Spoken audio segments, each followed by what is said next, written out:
This is Joy News Prime. Welcome to the most authoritative and comprehensive news, Joy News Prime. Don't forget we're also available via the ABN channel across Europe. My name is Aisha Ibrahim. Coming up, high security alert in Bunkurungu after 3 people are killed in 3 days in what is believed to be renewed chieftaincy clashes in the town. Don't get your hopes up. That's the warning amidst the fanfare to welcome a Turkish power barge that is expected to ease Ghana's power crisis. The legal status of undercover journalist Anas Arimea and Nas Tiger IPI has been thrown into further doubt, with the Interior Ministry pointing out it doesn't license private investigative firms. And in business tonight, the growth of the securities industry could be at risk. This is because for close to 15 years, the capital requirements for brokerage firms and investment advisors has been the same at 100,000 cedis. And bring back our cash, thus the demand from former energy minister who wants the ex-chief executive of the Ghana National Petroleum Corporation, Chacho Chikata, to refund end-of-service benefits amounting to about 1 million cedis. We have all of these plus sports, entertainment, and your favorite interactive segment coming up shortly.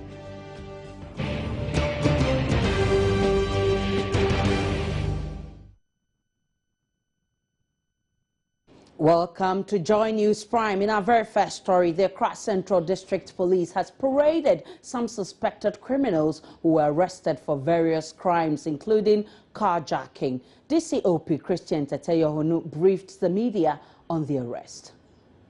Two car-snatching suspects, Louis Ankuma and Prince Amwaku, allegedly succeeded in attacking and snatching over 20 vehicles from unsuspecting victims within Accra.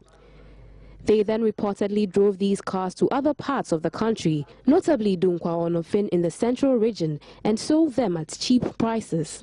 DCOP Teteyohonu told the media one of the suspects, Louis Ankuma, is an ex-convict and a beneficiary of the Justice for All program.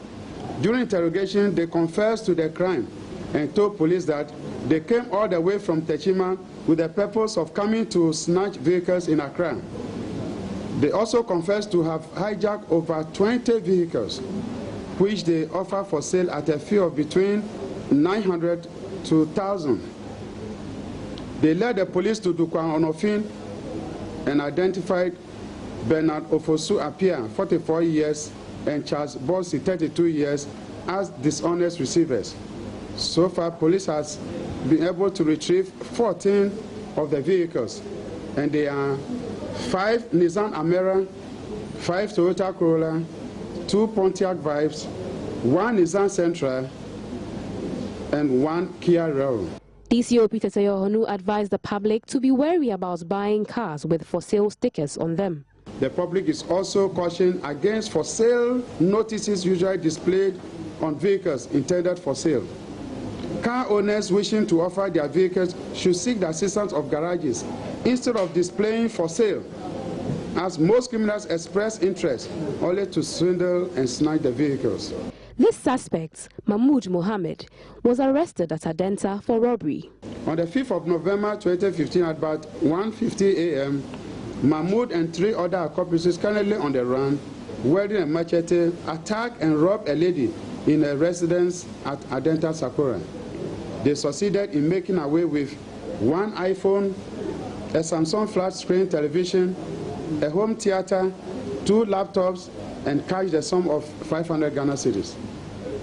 When the police was informed of the robbery attack and swiftly proceeded to the area, the 4 bolted as soon as they spotted the police, during which time they were packing the booty into the car. They abandoned the Toyota Corolla, which was later ascertained that the vehicle belonged to a car rental company, which was hired and used for the robbery. Suspect Mahmoud Mohammed was then traced to his hideout at Medina and arrested. Investigations are also ongoing. The Bachana police also arrested some suspected robbers who terrorized residents on the Spintex Road particularly. On the dawn of Monday, 26 November, at about 2 a.m., police control room received a distress call that a house at Hydrophone Estate was under attack. The district patrol team quickly proceeded to the scene, but unfortunately the robbers had bolted. While the team was patrolling around for the suspects, they spotted 3 suspicious characters within the locality. A search was conducted on them, and the police retrieved 1 locally manufactured pistol and a knife. They were arrested and they confessed to the crime, and they will be put before court soon. The police also have in their grips 3 suspects who terrorized holiday makers at the beaches and resorts in Kokrobite. They are Richard Boy Lai, 18 years, Emmanuel Kome, 25 years, is an ex-convict and who was sentenced for stealing and also for narcotic cases. Still on crime, 3 people, including a 70-year-old man, have been killed in renewed ethnic violence in the northern regional township of Bunkpurungu. A 25-year-old student is also being treated in hospital after sustaining gunshot wounds. Police and military personnel in nearby towns have been sent to Bunkpurungu to stop sporadic shootings and burning of houses there as they await reinforcement from Tamale. Northern regional correspondent Hashmin Mohammed joins us with an update. Hashmin, good evening. What is behind the latest clashes in Bunkpurungu? Well, details about what triggered the incident very scanty. But what we do know is that on Friday in the evening, 2 people who are believed to be members of one of the factions in the chieftaincy faction in that area were killed on their way to their farms, and their bodies were deposited at an uncompleted house in Bunkpurungu. Now, the family of these 2 deceased, they went and then they identified the body and they were denied burial in Bunkpurungu township, and that resulted into this incident. So what's the security situation now in the town? Well, calm has been restored to the place. Earlier this morning, a team from the military detachment in Nakbanjuru, another hotspot in that particular area, were quickly deployed in Bunkpurungu township, and they were able to maintain the situation until it got to a point that the residents overwhelmed the security, and a further deployment were called from Tamale, and they arrived and they were able to bring the situation under control. So at the moment, as we speak now, calm has been restored to the place. The people remain indoors. It is like there's a curfew in Bunkpurungu if you go there for now. Hashmin, we are aware of a regional security council meeting on this issue. Can you tell us about what ensued in that meeting? Well, it is true that the regional security council met, and possibly it was about what steps they will be taking to be able to contain the violence in Bunkpurungu. But the information they took in that particular meeting, we understand, was not meant for public consumption, and for that matter, details about it has not been made to the media. Thanks so much, Hashmin, for the updates. Now, last month, Paramount Chief of Bunkpurungu blamed the perennial violence in the town on impunity because perpetrators are often left off the hook. He spoke to Joy News' Mahmoud Nuruddin, who visited the community before the latest outbreak of violence. The problem of Bunkpurungu, how we feel it. In fact, it disturbed me and my people a lot because nobody want problem. And this thing, the way it come, no, it disturbs us a lot. So we want solution for this problem. If you see the one who bring the confusion, you catch him, you leave him, and you say you put curfew on people. What do you think? Okay, you release them. They will come and continue their job again. They brought confusion, you put curfew on people, and you arrest them. Fine, everything is cool. You went and released them again. What did you talk to them? When this confusion started, 4 people lost their lives. Why? And some are some wounded. So what is the use of this curfew? Ask the security men in ground here, what is the use of it? They go around nothing. They will not see anything. You see, it affects our economics of this area. So we are pleading for this curfew. It's not helping us. So let's find solution for the problem the problem that brought the confusion, or the problem that brought the curfew. To tackle that one, it will solve it up. The legal status of the investigative firm Tiger IPI has been thrown into further doubt, with the Interior Ministry confirming that it doesn't license private investigations firms. Former Attorney General Martin Amidu first raised doubts about the legality of the firm belonging to undercover reporter Anas Arimaya Anas. In a series of open letters, Mr. Amidu insisted that Mr. Anas was operating the firm illegally, a charge denied by his lawyers. But today, however, Interior Minister Mark Woyongo told Joy News his ministry doesn't license private investigative firms. Does the Ministry of Interior license private investigative firms? No, so far as I'm concerned, we license private security organizations. And that is what we are doing. I mean, that's the group we are talking to today. That's the workshop. We've organized this workshop for the private security organizations, not private investigative organizations. So far as I'm concerned, I haven't come across any application for a private investigation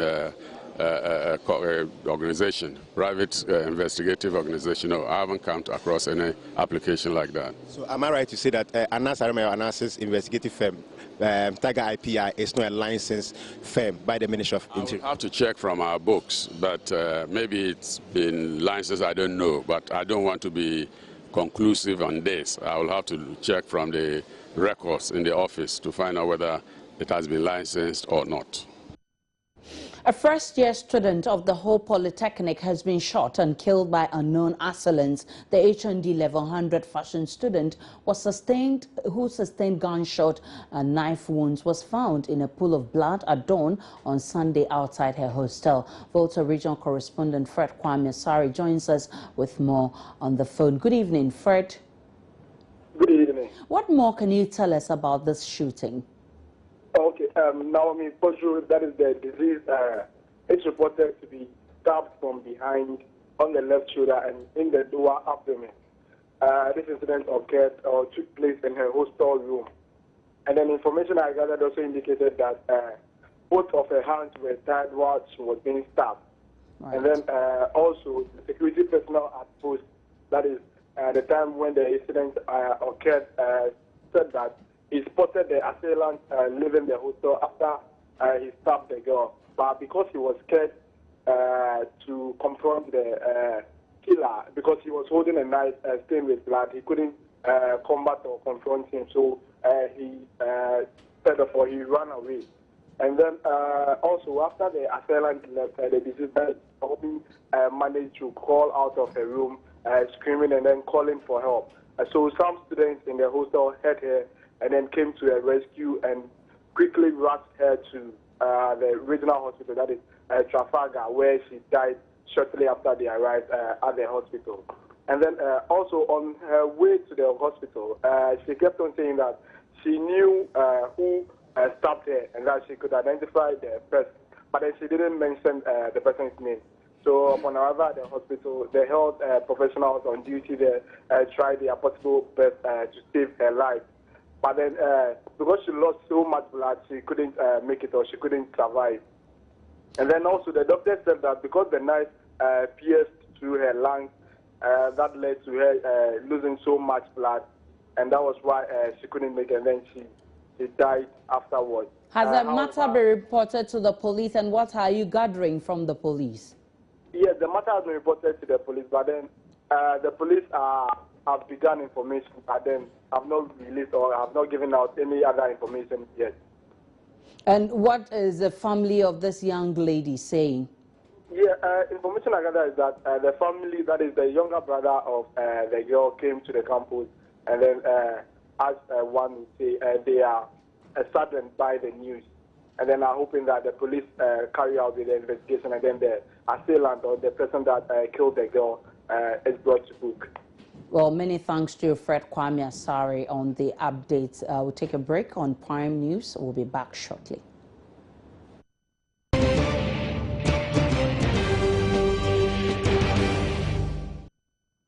Indeed, this is Joy News Prime. Now to the rest of our stories. Pressure group Let My Vote Count Alliance has won its case challenging the legality of circuit court decisions prohibiting it from holding street protests. High Court Judge Justice Dominic Dennis Ajay ruled in Accra on Monday that it is improper for police officers desiring to stop a street protest to obtain an injunction from the circuit court. Nana Asante Bediachuo is lawyer for the pressure group. Convener of the group, David Asante, now joins me in the studio. Good evening. Hi, good evening. So what does this mean for you and the protest movement in Ghana in general? Well, thank you very much. Let me say good evening.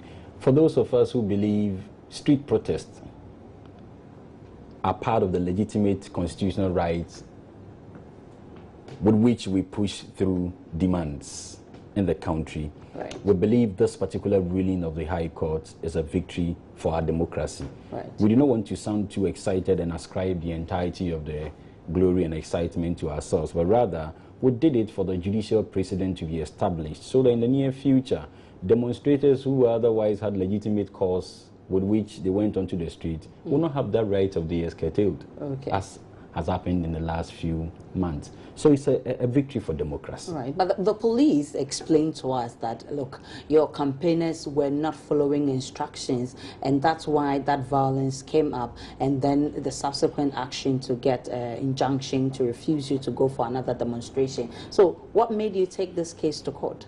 Well, the exciting thing is the awful incident on the street of Accra on the 16th of September. For us, we still maintain our position. We never deviated from the agreed route. And if indeed there were a few hitches, like one or two persons deviating from approved routes, I have had the opportunity to ask the IGP a few questions. Right. The professional training the police received, is it part of it to pluck off people's eye when demonstrators veer off approved routes? Right. Certainly the answer is no. Okay. You can never justify the action and the brutality the police meted out to the demonstrators. We have not given up on the fight for a new voters register. That is why we thought it wise to go to court to seek further clarification. There were a few interesting observations the Justice of the High Court, His Lordship Dennis Dominic Ajay, made and he put across.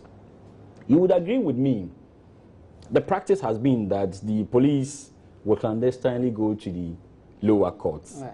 circuit court in particular. Okay. And the judge was emphatic that the circuit courts have no jurisdiction on the interpretation of the Public Order Act of 1994 and the powers to grant interim or perpetual ex parte injunction does not reside in the bosom of the circuit court. Okay. Secondly, also, if ever there is a need for the police to make a case as to why they can prevent individuals or groups from demonstrating, the case must be made in open court. Go on notice. Right. Argue your case out, get along the demonstrators, and prove the reasons why you think they cannot demonstrate. So with this victory, what next for Let My Vote Count? Any more demonstrations? It is interesting to realize that some of these legal and legitimate battles are set for the purposes of establishing judicial precedents. We may not even throw ourselves onto the street for any reason, if you care to know. We may not. But in future, another group may have a legitimate concern. Okay. For the fact that the precedent has been established, no demonstrators' right to be curtailed through the undercover dealings and covert dealings, unfortunately, of the police. Of course, with the collaboration of some circuit court judges. We are happy. For Let My Vote Count Alliance, we need to do a proper meeting and decide what next on our pursuit for a new voters register. Okay, we have not given up, and we are excited. The courts of the land have spoken. So how do you understand this ruling? Does it mean that you don't need to obtain permission from police? Protesters don't need permission from police to organize any protest? Well, practically what this means is that there were a few contentions as to what the Public Order Act says the 1994 Public Order Act Section 2, Clause 6 talks about justices or chairman of regional tribunal. Previously and then traditionally, this has been interpreted to mean any court judge. But this is what the High Court judge said. Justice of the tribunal, regional tribunal, can only be found in a higher court. You can't have his lordship presiding over a circuit court. So what this means is that it doesn't really necessarily establish the principle that the police can never stop a demonstration. What it means is that go through a process that is proper in the Constitution, just like what has been interpreted. The party should go and apply, and then the natural rule of being granted a fair hearing. We have been denied it perpetually in this country. The police go on the blind side and they are granted the injunction. And you on the other side demonstrating, your right to be heard will never be granted. It's violated. It's violated. Okay, so but it also means that you still have to obtain permission from the police before you do not need to do permission. You only need to notify the police 5 clear days ahead. And if for any reason within the 10 days period or within the 5 days period, if the police have a reason for which they think they want to stop you, the reason must be properly articulated and advanced in the court of competent jurisdiction. And the court's enclave and the framework is what the High Court is saying. We have the powers in our bosom. Come to the High Court and tell the High Court judge, I'm going to arrest armed robbers on the street of Accra. So because of that, there isn't a single policeman to shepherd the demonstrators. Make this sound argument to a High Court judge. And let's move on. Agree, then you can I think this is beautiful for our democracy. I'm excited. The proper principles and tenets of democracy have been set within the framework of demonstration. So we should expect more demonstrations. There will be more demonstrations. Many thanks to David Asante. I'm grateful for having me. For Let My Vote Count Alliance. Let's do more, because get a lawyer, seek legal advice. That's the advice from Supreme Court Judge Justice Joseph Akamba, who believes that lawyers can help improve the quality of journalism in Ghana and help journalists avoid legal trouble. He was speaking at the swearing-in ceremony for a new 18-member board for the National Media Commission. Hannah Odame was there for Joy News. The new board members of the National Media Commission were tasked to ensure strict adherence to media law and the journalistic code of ethics, especially as the country enters an election year. Swearing in the new board, Justice Joseph Akamba said this must be done to better shape media practice in the country. The media in Ghana has undoubtedly enjoyed almost unfettered freedom, especially in this democratic and constitutional dispensation. But for our democracy to thrive, the media as the fourth estate of the realm must be circumspect in their reportage. Bear in mind that 2016 is an election year, and the media as an agenda setter must be guided by you to ensure neutrality and a balanced reportage and programming in order not to erode the democratic gains and successes we have achieved since the birth of the Fourth Republic. He advised media owners and managers to seek legal advice to help improve upon the quality of their work. The NMC should also encourage media owners to engage the services of lawyers who would look at stories they churn out with the legal lenses from time to time to avoid some of the problems they face due to ignorance. And be vigilant because of the proliferation of the media, including new media, which is even more pluralistic. Former chairman of the Media Commission, Ambassador Cabral Blay Amihia, told Joy News he wants the new board to uphold his legacy of fairness. They are not here to reinvent the wheel. The wheel is already there. It is the Constitution.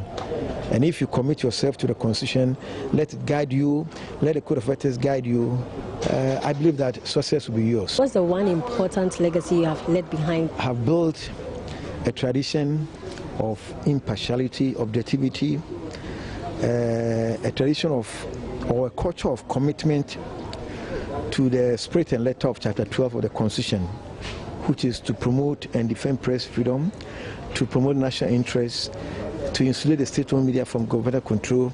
And all this, in spite of all the contradictions, we have been able to enshrine the principle.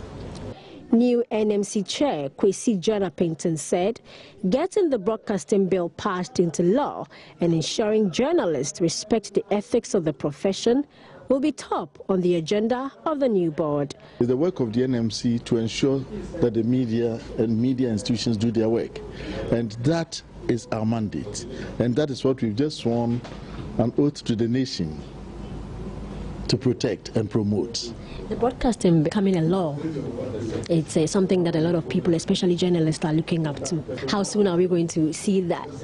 Well, that is now in Parliament, as you know, and it's been there for quite a while. But it's of utmost importance that we get the broadcasting bill into law, and it will be a priority for the 8th Commission.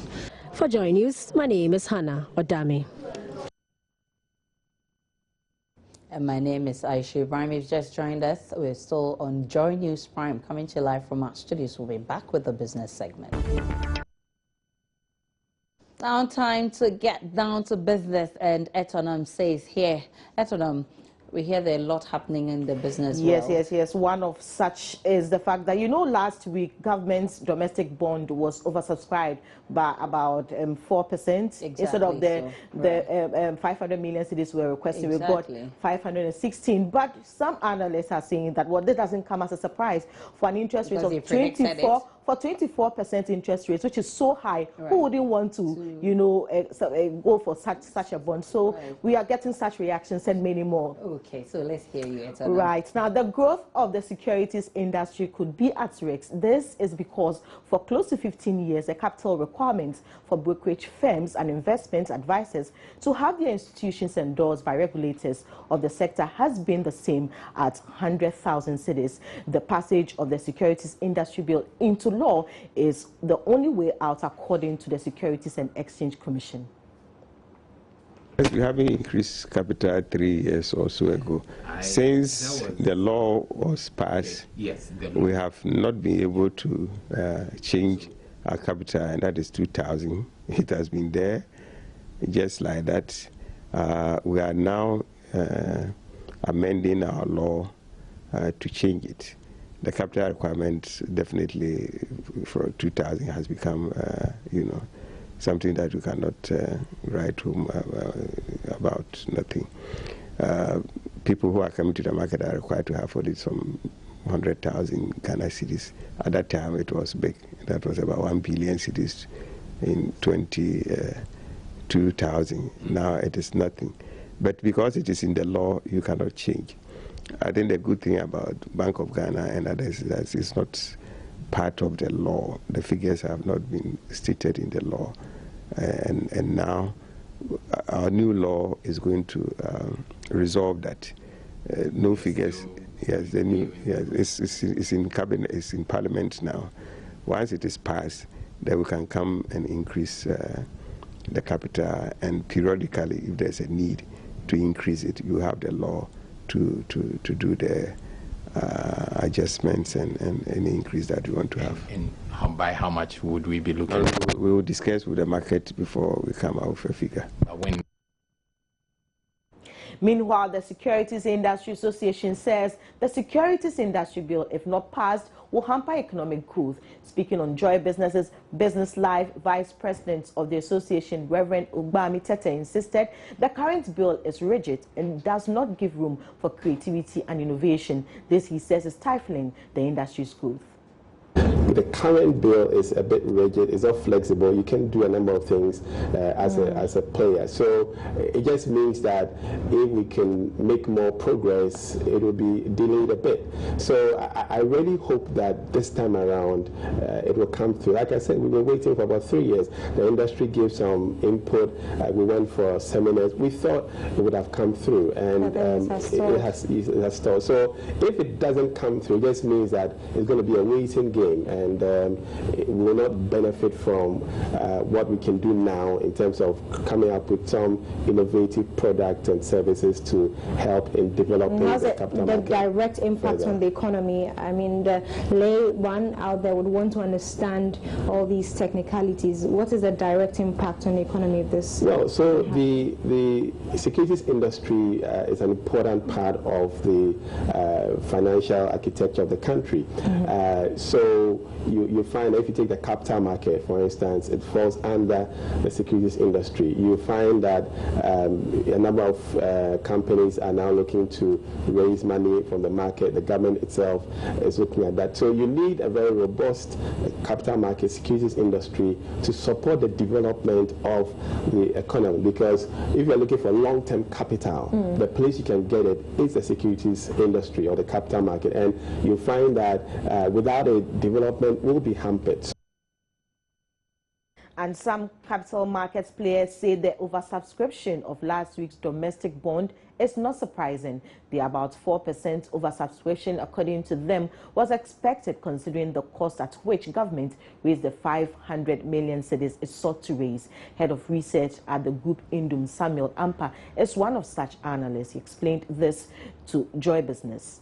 You should understand that at 24%, I mean, who wouldn't want 24%? I mean, where other countries are offering lesser than even 10%. If you go to the European market or the American market, it's lesser. I mean, 2%, 3%. So if a country is offering 24% long-dated bonds, I mean, clearly a lot more people will go for that. Even as a Ghanaian, you will definitely want to go for the 24% because, you know, what government is doing is has an agenda to bring interest rates down. So if you go in for 24% now, in the next 2 years, when interest rate has fallen to perhaps it may be 20%, at least you are gaining for 24%. So it's not good. You know, it's not good in terms of government is going to pay more. Ghanaians are going to be paying more for the interest payments, right? But hey, that's the situation we find ourselves. That tells you that our economy is going through some financial challenges. Meanwhile, 10 workers of Agricultural Development Bank have turned to the courts to challenge their dismissal by the bank. According to a writ filed at the Accra High Court and cited by Joy Business, the workers are seeking to be compensated for the wrongful dismissal. They also want management's action to be ruled on by the courts as unlawful. George Yafi has more. The 10 workers were dismissed last month for allegedly engaging in acts which the bank saw as a breach of the Bank of Ghana's directives, and ADB's own HR policy, and the collective bargaining agreement with the union. However, according to a writ filed at the Labour and Industrial Division of the Accra High Court last Tuesday, the workers are denying these charges, describing the action of the management of ADB and its board as a clear violation of the rules of natural justice. The 10 workers are therefore seeking a compensation of 150,000 Ghana cedis for each, an apology from the bank's MD published in the Daily Graphic within 14 days of the ruling on this matter. Meanwhile, the management of ADB says it is yet to be officially served with a writ for any comments. The bank's communications director, Solomon Atefo, tells Joy Business ADB still stands by its action to dismiss the workers because it went through all the right procedures in sacking the workers. We'll bring you details of that and more in our subsequent bulletins. Now, government challenge has been challenged to, as a matter of urgency, review governance processes on oil and gas resources. To what end? We find out the Africa Center for Energy Policy is challenging Ghana's government and its counterparts in Africa to, as a matter of urgency, review government's processes on oil and gas resources. This is the center's view. It's critical for the resources to generate the desired economic benefit. ASEP's Deputy Director, Ben Boache, said this at a press conference. We have governance challenges, you know, management of petroleum contracts, who is entering into our shores to get the blocks, how much governments are negotiating is a problem, how communities are benefiting from the extraction of the resource is also another challenge. And beyond that, how do we even manage the little that we get continue to plague the continent? So ASAP decided to bring together civil society companies and government across the region to discuss the way forward. How do we bridge the governance challenge to ensure that the extraction of resources is linked to development, so that we don't extract the resources and people get poorer. And that is how we came by this recommendation to push for transparent and accountable process of governing our resources, to build the institutional capacity of independent institutions that are supposed to engage in negotiating petroleum contracts, so that we can get optimal share of the resources that are extracted in Africa. Again, communities should not suffer because they have resources at their backyard. How do we negotiate their interests so that their rights are also respected, their livelihoods are protected, and that we don't extract their rights as well? So these and many other issues are what are contained in the communique, which we are going to push to African leaders, civil society and the media in particular, to also continue to monitor how we progress relative to the governance of oil and gas resources, to make sure that we are able to generate maximum returns and develop the continent. On that note, we wrap up with business. My name is Eton. I'm saying many thanks for your time.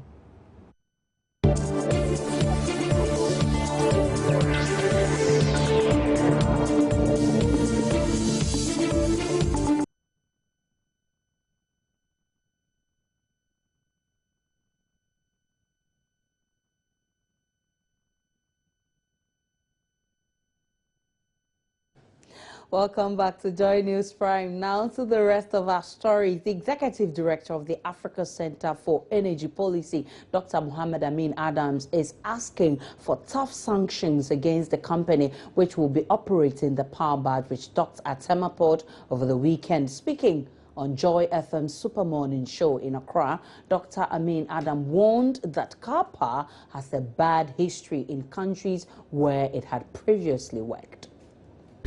There's been a lot of talk on the car power barge, with many media houses tracking the ship right from the day it left the shores of Turkey. Though the power ministry has indicated this barge will not end the power crisis, many Ghanaians expect it to significantly ease the effect of the erratic power supply system. The Executive Director of the Africa Center for Energy Policy, Dr. Mohammed Amin Adam, says government and Ghanaians must tame the excitement because the history of car power shows it is not a magic wand that will solve Ghana's power crisis. This plant is here, but there is no guarantee that it will give us the power. Because you need to look at the track record of car power. They have operated in Pakistan, they have operated in Lebanon. In fact, in Lebanon, when they brought the ship to Lebanon, after a few months, 9 turbines out of 11 turbines stopped working. Whoa. Stopped working. Same company? Yes, same company. And therefore, it became the subject of a judicial inquiry, which eventually disturbed the contract between the Lebanese government. And therefore, we must be very careful, because eventually, if the plant doesn't work and the cause of it not working is not car power but us, then we will not have any penalty paid by car power. Rather, we will pay the capacity charge. Now, we have certain obligations we have to meet under this contract. Government must supply the oil to the minimum specification. Government must supply the right quantity of oil. If you have voltage fluctuations, and therefore they are not able to deliver the right quantity of power to us, we have other obligations we have to meet. And so, looking at where car power is coming from, I thought that Ghana would have analyzed the risk of non-performance and therefore put in appropriate remedies. But the remedies we have in the contract are not sufficient by my standard. If car power delays in supplying power, the penalty they have to pay, what they call liquidated damages, is $135,000 per day. If Ghana understood that the risk of default is high because of the track record of the Karadanis, we should have asked for more liquidated damages in the event that they don't perform. Unfortunately, we went for the lower. And this is why I'm saying that if you look at the contract, it anticipates that the power may work, the badge may work, it may not work. Wow. But if it doesn't work, what is the cost to Ghana? The cost to Ghana is so high. And especially if we are not able to meet our obligations, we will pay them the capacity charge, they will not pay any liquidated damages. Meanwhile, Dr. Mohammed Amin Adam is also asking the Public Utilities Regulatory Commission to come out clearly on what it describes as a justifiable increase in tariffs. Dr. Amin says the lack of transparency in the determination of tariffs has always been a challenge for the public. What will be the justifiable increase is what we all need to know. And that is why I think that PURC must be very transparent. The 225 car power ship, if you put that within the generation mix of around 1,800 that we are doing, and that it will come to complement, its proportion should be around 12%. And so definitely if it comes on, the bulk generation tariff will increase. But the proportion of the increase is what we have to work out. And so PURC needs to be very, very transparent. We know that there are certain factors that affect tariffs, including the generation mix. And so anytime the proportion change, why don't you give consumers the benefit of benefiting from the tariffs? But because PURC often is not transparent in the tariff determination, many people are skeptical anytime adjustments are to be made. Flag bearer of Progressive People's Party, Dr. Pakwese Indom, says Ghanaians should be concerned about the fueling of the car power barge and not be swayed by the fanfare surrounding its arrival in Tema. The barge, with a capacity to produce 225 megawatts of electricity, is expected to ease the power crisis a bit. Its managers have promised to provide uninterrupted power at lower cost for Ghanaians. But Dr. Indom says there's more to the barge's presence in Ghana than government cares to admit. It will help the situation. You still have to find money to buy fuel, to power those barges, okay? And so, yes, they will bring us additional production capacity. But those barges by themselves, they are not going to help with our transmission difficulties that we have to deal with. They will also not help us solve the problems of distribution, where some of our distribution infrastructure have been there since the 1960s, 1970s, 1980s that need big monies to improve. So the shortest answer is that no, these barges, they are not going to solve the problem. They will help. They might provide a band-aid solution, a temporary solution. Even a band-aid, sometimes you put it on a wound, the wound goes away. Okay, so even a band-aid, it can be a longer-term solution. So I shouldn't call this even a band-aid solution. This is a very temporary thing, and that the problem is not going to go away with the coming of these barges. I understand the technicalities of this, and I am saying that my friend John should know that these power barges are not going to fix the problem. They are going to actually help him manage the situation. By fixing it, it is going to take more than 3 years to fix the problem properly. Joy News Prime is coming to you live from our studios in Accra. We'll be back with more.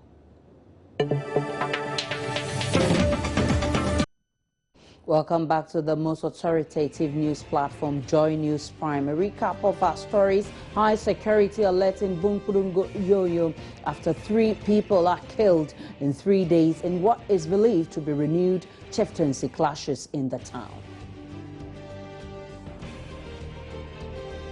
Don't get your hopes up, that's the warning amidst the fanfare to welcome a Turkish power barge that is expected to ease Ghana's power crisis. We hear from an analyst and a politician.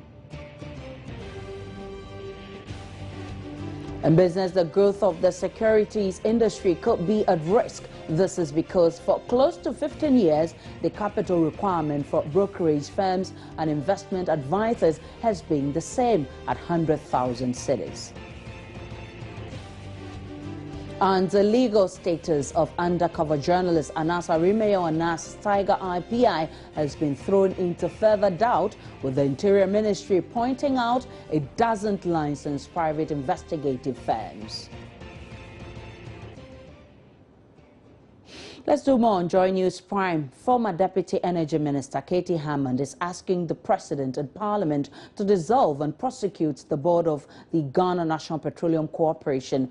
Mr. Hammond, who is also MP for Asokwa, claims that the GNPC board has fraudulently paid huge sums of money in end-of-service benefits to the corporation's former CEO, Chachu Chikata, and other officials. According to him, Mr. Chachu Chikata does not deserve to be rewarded for his work because it was under his leadership that the GNPC recorded its worst performance.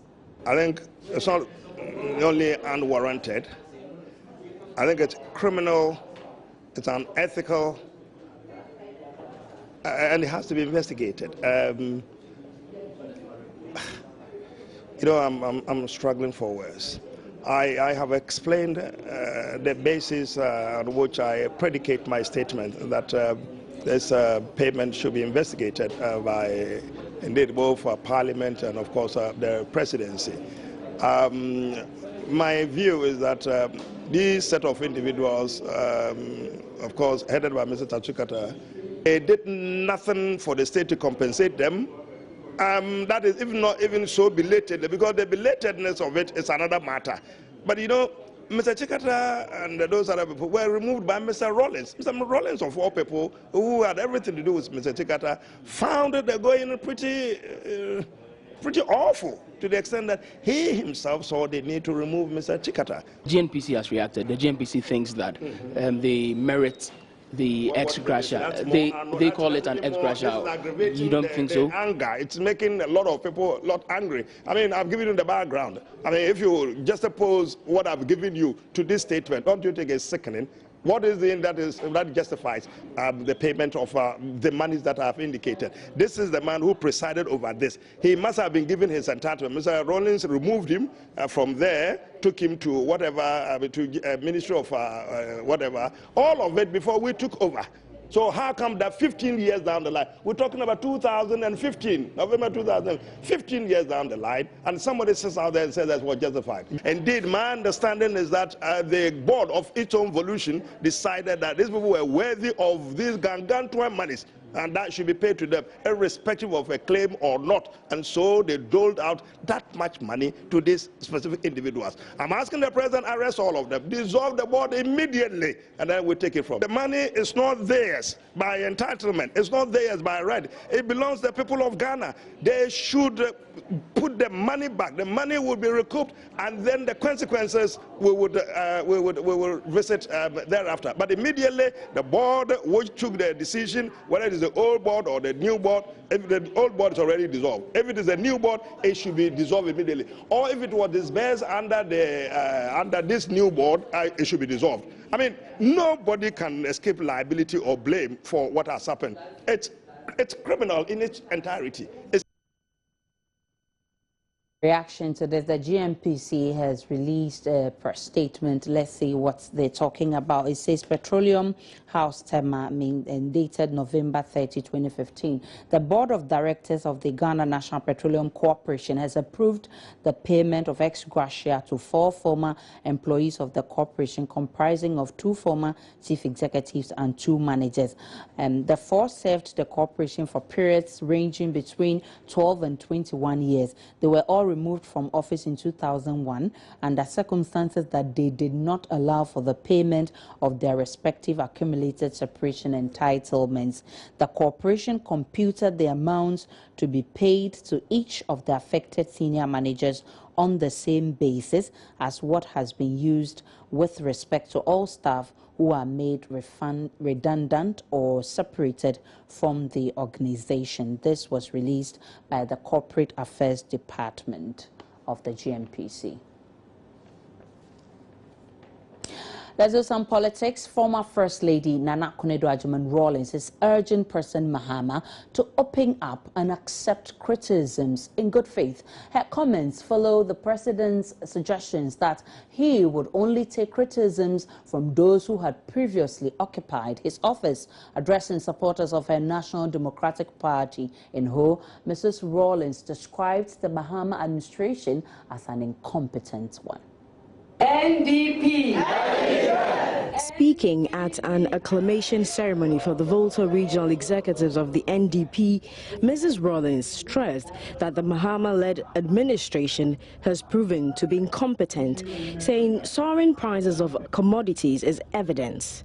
I think the 5th and 6th parliaments of the Mills Mahama NDC regime have virtually supervised some of the most unspeakable crimes that we have seen in this country. Unspeakable crimes against our nation in monstrous corruption and abuse of people's mandate in reckless abandon. Very reckless. It is therefore very clear that we can identify two types of leadership, namely sufficient and efficient leadership, being guided by the Constitution, and a corrupt and abusive leader who goes against the mandate of the people with reckless abandon. The two are different. Nana Kunedu Ajiman Rawlings also maintained that corruption is at the highest levels ever, adding only a change in administration will improve the lot of Ghanaians. We want a certain level of honesty. Probity and accountability should reign. Social justice. There are people who never get social justice in our country anymore, based on, depending on which side you are on. It doesn't matter what's happening to you, you can't get social justice. We want to bring back social justice. We want to bring back honesty. We want to bring back a situation where people understand that when you are voted into power, it's not for you. You are there for the people. Therefore, the people can criticize what you do or what you don't do. And you must listen. You must listen and change the way you do things for the better and for the people of Ghana. The newly sworn-in regional executives promised to work assiduously to help the NDP win more votes in the Volta region. Fred Kwame Asare's report for Joy News.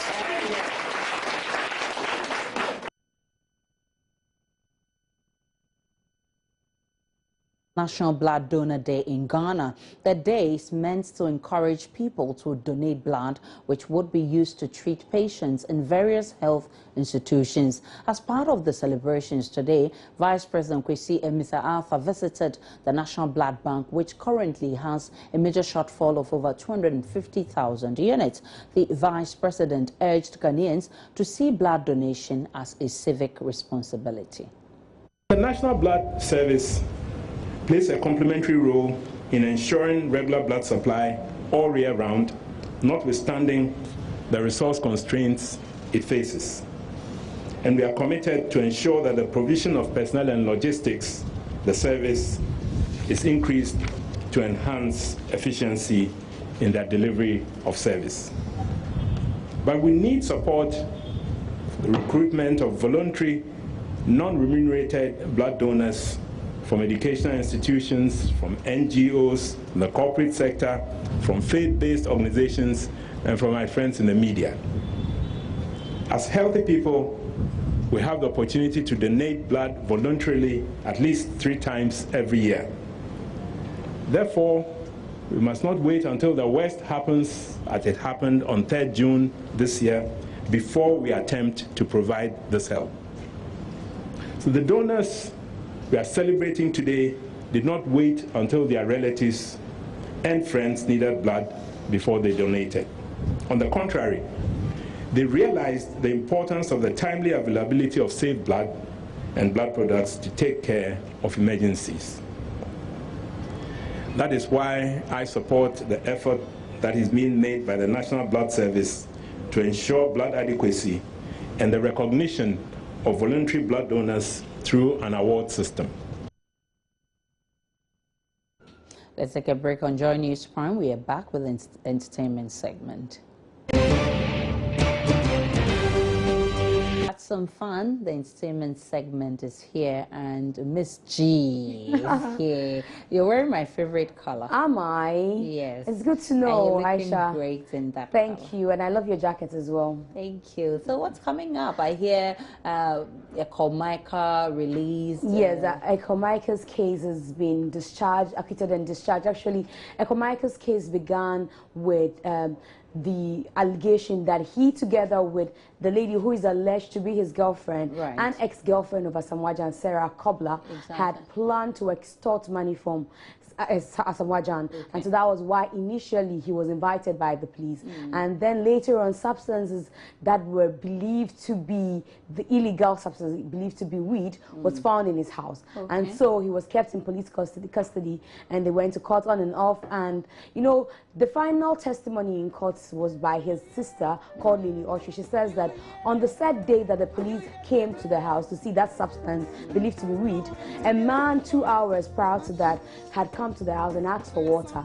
He didn't have water at home, so she decided to leave the house just for this man alone and go get the man water. By the time she was back, the man's position had changed, and so he suspected that there was some foul play, since Ekomika has denied on several occasions that he knows nothing about the weed that was found in his house. So the case has been discharged, acquitted and discharged. So Ekomika is now a free man, and today in court, after the case was discharged, you could hear him shout, "Jah Rastafari!" Oh, really? "Jah Rastafari!" And you know, he shed some tears, but you know, it's all good. He's now out. Tears of joy, right? Of course, of course, but, of course. What about this Stonebwoy, Samini? I think they lived together sometime No, ago. Stonebwoy started from the High Grade family. That's the production house of Samini. Okay. Now, Samini, looking back to when Stonebwoy walked to him and said, "Give me a chance, I could do dancehall." Right. And what Stonebwoy has become now, says he feels extremely proud.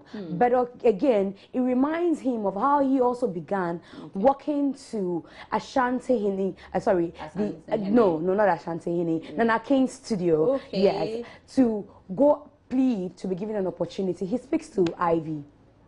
Pride level is you know, I can't find words to describe how proud I feel for knowing the story and seeing someone rise from nothing to everything. Because it's similar to my story when I walked to Ashanti International Studios with my slippers trying to get studio time.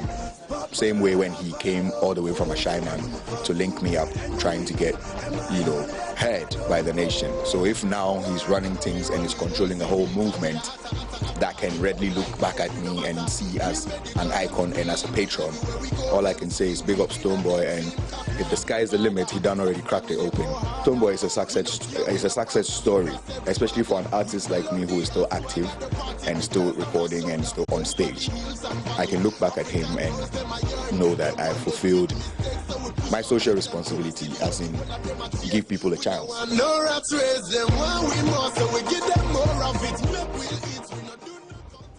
And you know, Samini and Shatta Wale have been on it for some time. Yes, yes. You know, at the just ended music video awards, you know, Shatta Wale and Stonebwoy made amends.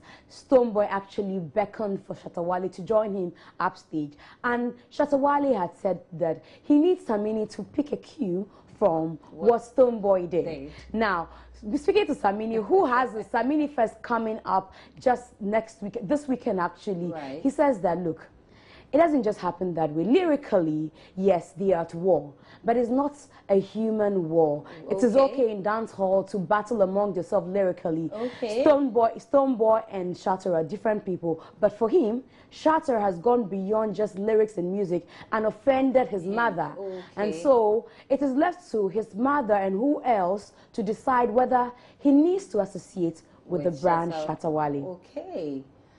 On some form of a campaign for anything that I should know. Dancehall has its unique rivalry style that keeps the genre interesting and active. So that alone makes dancehall, you know, nice and vibrant like it should be. So lyrically, I mean, the war is real, the beef is real. Lyrically, nothing personal, nothing physical, but lyrically, there's still untapped topics that makes it really hard for one to just readily come and say it's done and it's sealed. And if you throw shots at me in dancehall, I find it normal. I can throw shots at you when I feel like, because it's dancehall. But when the shots exceed me, go beyond me to my family and my mom and the people, other people that aren't involved with this. Now they are the people that need to hear whether this apology is sincere and whether it even makes sense for me to associate myself with such a guy.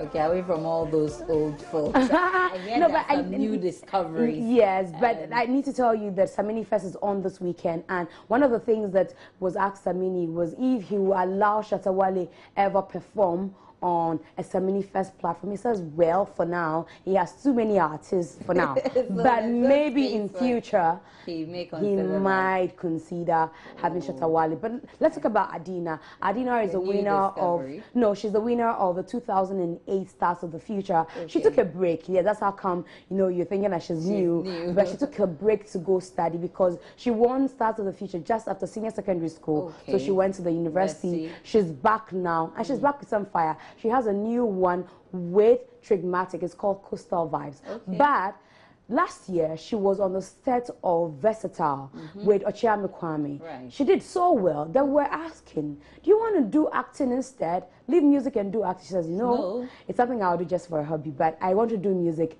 full time. Okay, let's a plan, and I know where I'm going. If you don't hear from me at a certain time, people might ask, what are you up to? How come you don't hear of you? It doesn't worry me because I know what I'm doing and I know where I'm going. So no, I don't. I love to act. I used to do it when I was younger, and I don't know. It's not gonna be, if ever I have a role in a movie, it won't be because I'm branching into acting. It will be because I just want to do it as a hobby, because it's something that I love, but music comes above the acting and so many other things that I love to do that the public haven't had the opportunity to witness yet. So acting is just one of the many things under my belt that I decided to pull out. And yeah, it's a hobby. It's not a thing that I want to pursue. I just want to do music full time.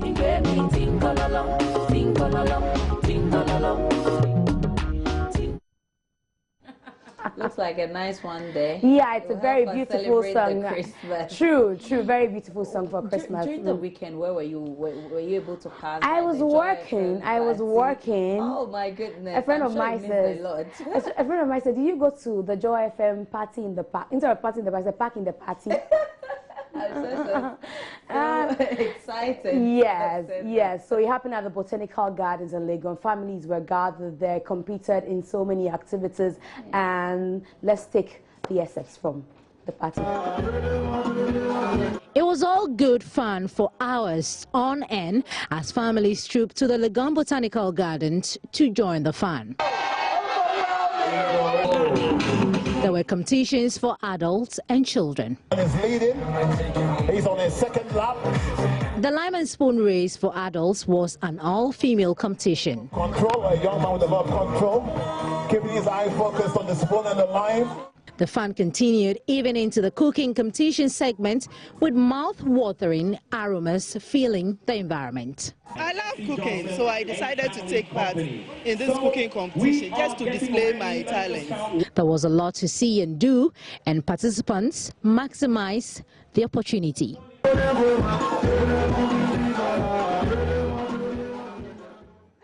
I'm sure they had fun. They had a lot of fun. But Reggie and Bully are in the news again. Yes, they are always in the news for making Ghana proud. This time around, they do an Azonto song by Fizo DG. Yeah. Amazingly, they get their judge, Cheryl Fernandez, join them on stage to do. Time now to get the very latest from the sports world, and our man Gary L. Smith is here. What are people saying about Avram Grant's 1 year on the job? Well, he says he's done pretty well, and well, people have diverse opinions, but that's why we want to check that out. Okay, so let's see what's coming up on sports. Okay, so tomorrow, the 1st of December, will be the day that officially Avram Grant started working as coach of the Black Stars. However, he was announced 3 days ago being a year. Now, Avram today had a press conference with the media, and what he says is an opportunity for the media to ask him what is on their mind and for him to also let them know what his thoughts are on key issues are. Key among them was a question from the media about Maxwell Konedu's competence as a technical assistant in the Black Stars. Of course, he needs to be good, he needs to be professional. And I like to work to bring someone else that will build different ideas. So even in Chelsea, if you remember about Henk ten Cate that was in Barcelona and Ajax, and it was a very, very good creative atmosphere. In Ghana, it's the same. As I told you, Maxwell is someone that is local. He's doing a very good job for me, I must tell you. And we had also Gerard, that is also video analyst, that came from Spain, work in Liverpool. So I had two assistants.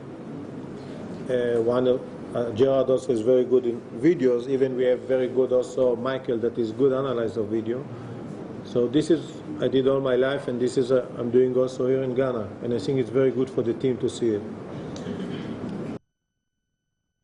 And also spoke about his positive mentality, which he says is the cause of his success so far as coach of Ghana. The team impressed me. The team impressed me. I tell you why. Because before I came, they said to me, look, they are not mentality, they are not good, they will not collect the information, they will not this, they said to me so many negative things that I didn't even want to listen, because my way is to go on the positive thing and not look for always what is wrong. So we went on the positive thing, and as you see, the players, you need to see by themselves, but the mentality also, for the moment, I didn't see even one guy that break up, or when we had the difficult times, and we had every game we have difficult times, every game, that didn't show a good mentality. So I was very impressed from them. It was a very interactive press conference. It was built to start at 1 p.m. local time, and it started just 5 minutes after the first that many of us have seen the Ghana Football Association being prompt. So at the end of the hour-long session, sports journalists shared their views on what 1 year has been with Avram Grant in charge. Yeah, I was very, very impressed. I think it was quite expected, because somebody of Coach Avram Grant's caliber has sat in probably much more fierce press conference with the media and all that. So I was quite impressed and satisfied with all the answers he gave. I think some of the questions were a bit overboard. Well, no, media people were a bit too eager to ask certain questions that he was very, very clever to avoid. I think he always had control. I thought he was very firm. Probably an answer I would have given when he was quizzed over and over again about whether he was calling the right kind of players. He said that everybody has an opinion, but there's only one man who is paid to do that job, and I am the one. So that speaks of great conviction. Nonetheless, it doesn't take away the fact that there were contradictions in the answers. You call Edwin Jimaden, he doesn't play at Orlando Pirates. You don't consider him good enough to be in your team. He gets to play a friendly against Canada, hardly plays, but has been in the last 10 or 15 squads, and I see a contradiction there. I also think it's a brilliant of him to say he doesn't want to answer the question about Adam Kwarase. We pay you to make decisions for us, and we want to know. So for me, that didn't go. But I think generally he's a man who's got a grip on issues. He seemed very clear what he wants to do, and I think overall he did come across as somebody who was very conscious of what he was doing. Oh, it was very good. It was very good. He answered the questions well, especially those regard the local players. I think people were not quite happy about how he handled those questions, especially one towards Adam Kwarase Larson.